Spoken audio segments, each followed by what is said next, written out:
Sprechen Sie Deutsch? Well, you don't have to speak German to understand this segment of Ron Spomer Outdoors cartridge review, but we are going to be reviewing a cartridge that was made in Germany.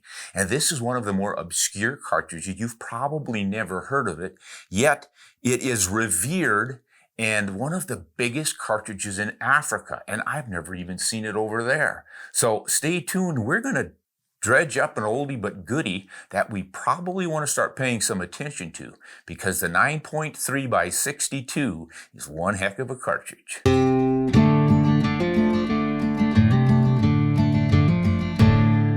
Well, since we're going to be talking about a cartridge that is really popular in Africa, I figured it was my obligation to introduce another book by Robert Rourke. This one is my favorite by him. Horn of the Hunter is about his safaris over there, and he writes beautifully and really captures the essence of Africa and being on safari. If you haven't read this one, try to find a copy because it is a really fun book. Now, the 9.3 by 62 is a strange cartridge that's a little bit overhyped by those who love it, quite unknown by most of us, but surprising in its performance. I really hadn't paid much attention to it because it's such a weird caliber. 0.366 inch diameter bullet. I can't think of any American cartridge that's a 36. We go from 35 to 37. So I didn't pay any attention to it the few times that I heard it, but so many people have written in and said they absolutely love this cartridge that I thought I had to investigate.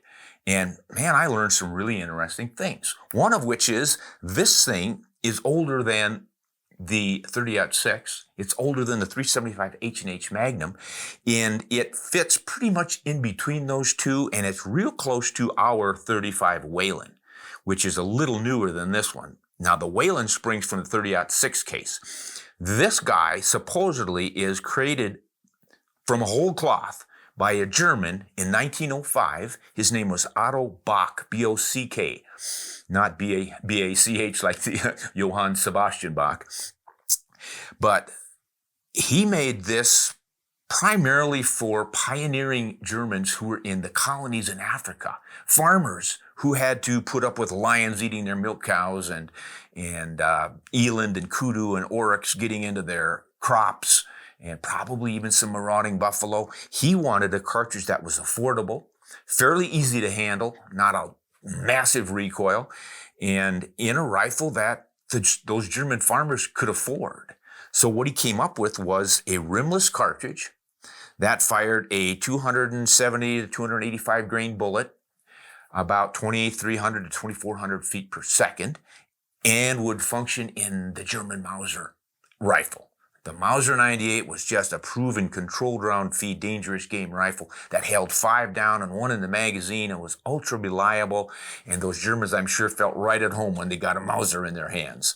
You know, the Brits over there at that time were generally shooting side-by-side double rifles, expensive ones that were built for the nobility and the wealthy folks who hunted over there. Well, these were just ordinary farmers, and they needed a good functional tool. And that Mauser in the 9.3 by 62 proved to be it.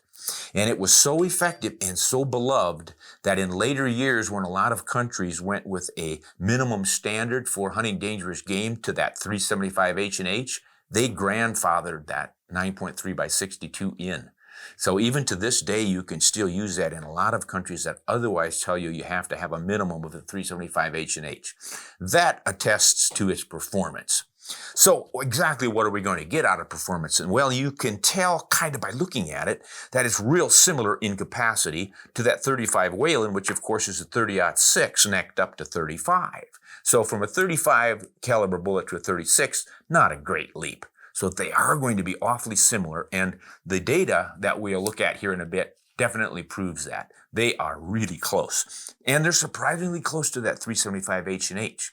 Now, looking here, you will notice that the length is the same on this 9.3 as the 35 Whelen and the 30-06. Those are standard length actions.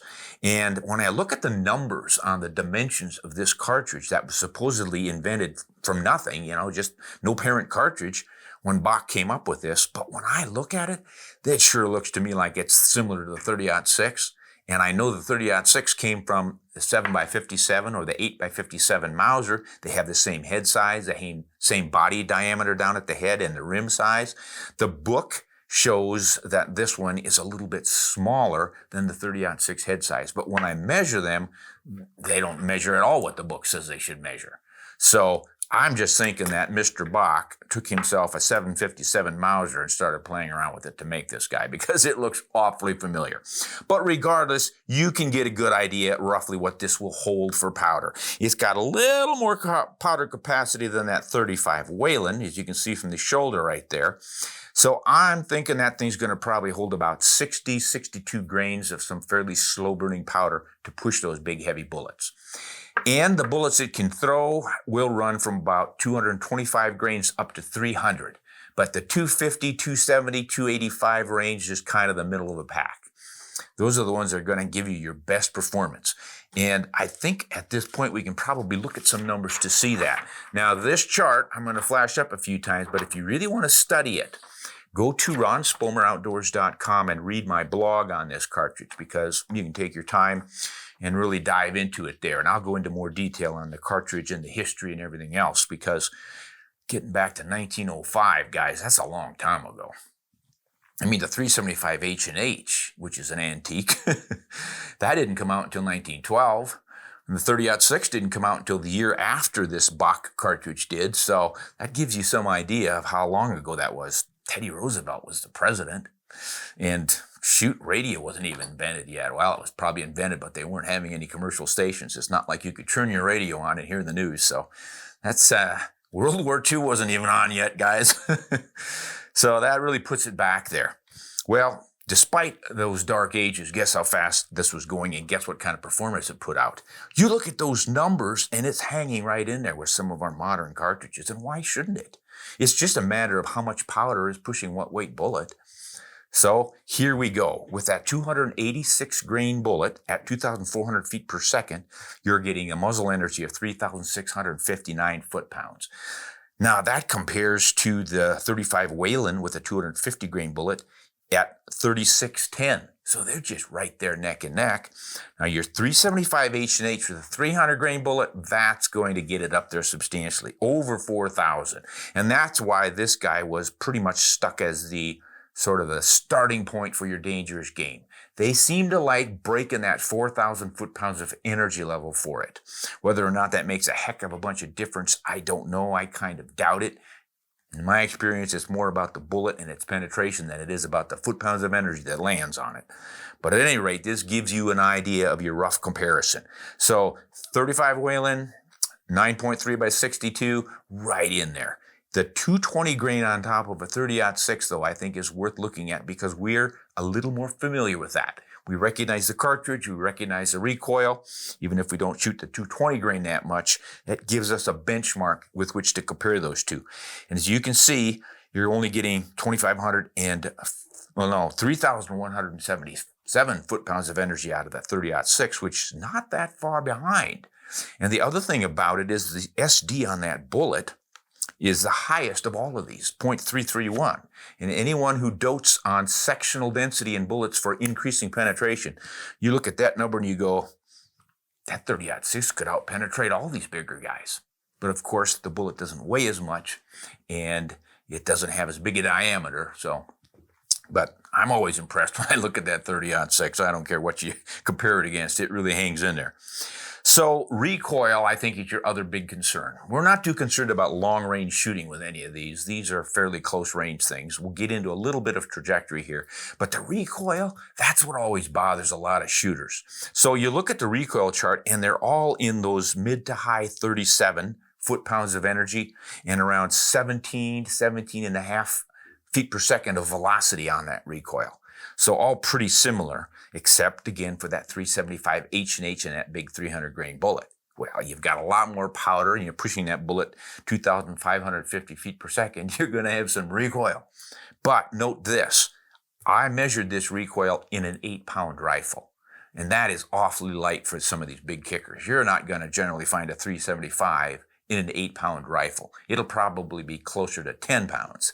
And I would imagine the same thing with this 9.3, but you're welcome to chamber it in any weight rifle you want. But those are your foot pounds, 36, 38, 37, 54 for the 375.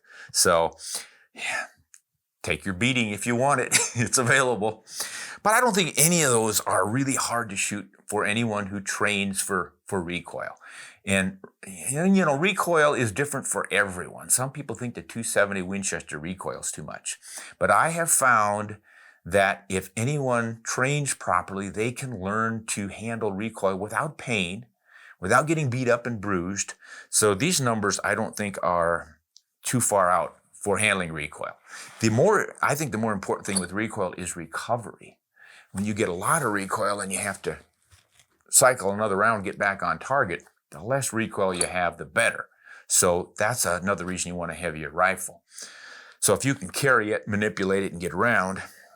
And I think probably another good reason for cartridges like the 35 Whelen in this 9.3 by 62. They seem to be able to do what the bigger ones do without the recoil, and maybe with a little bit lighter rifle. So you're just kind of hitting that sweet spot where it seems to work really well.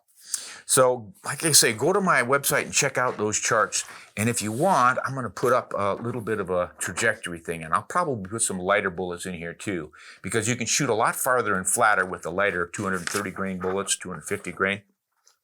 So I'll put those numbers up. But with that 286 on a 6-inch target for my maximum point blank range, I was able to get out there to 236 yards, which is not too shabby, with a 286 grain bullet.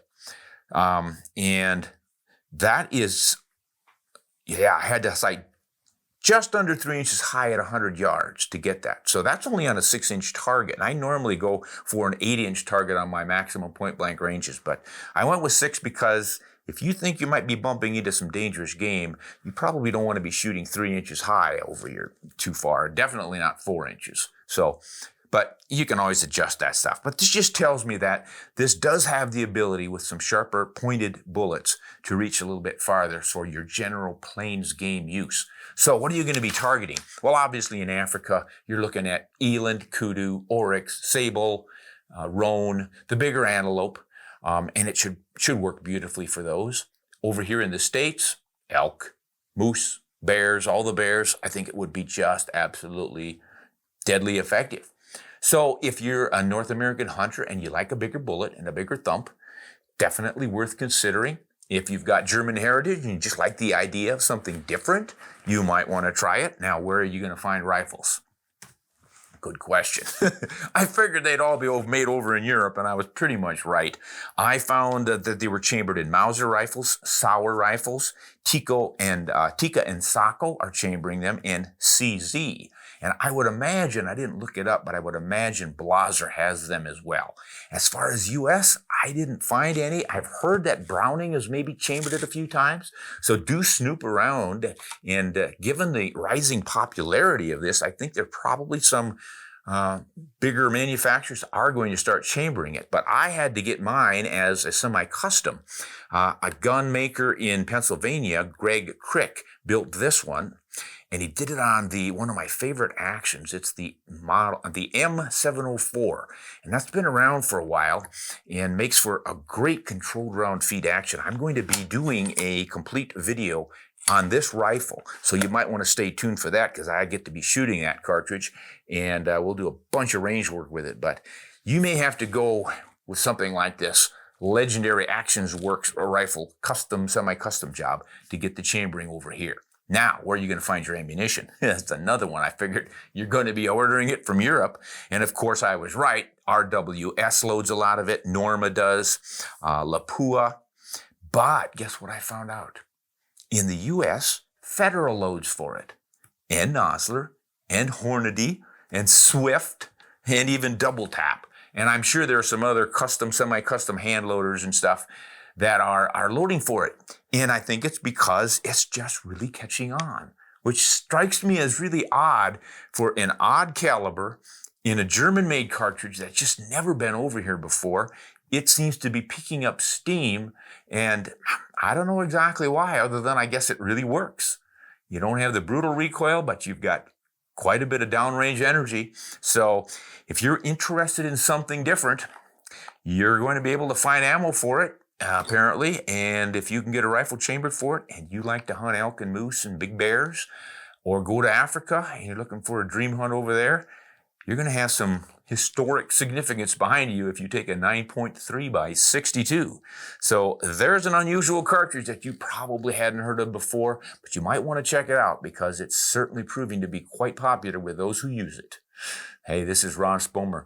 Thanks for watching. I invite you to subscribe to the channel. And once again, if you can join us on Patreon, we would sure appreciate the support. Ron Spomer signing off with his usual hunt honest and shoot straight.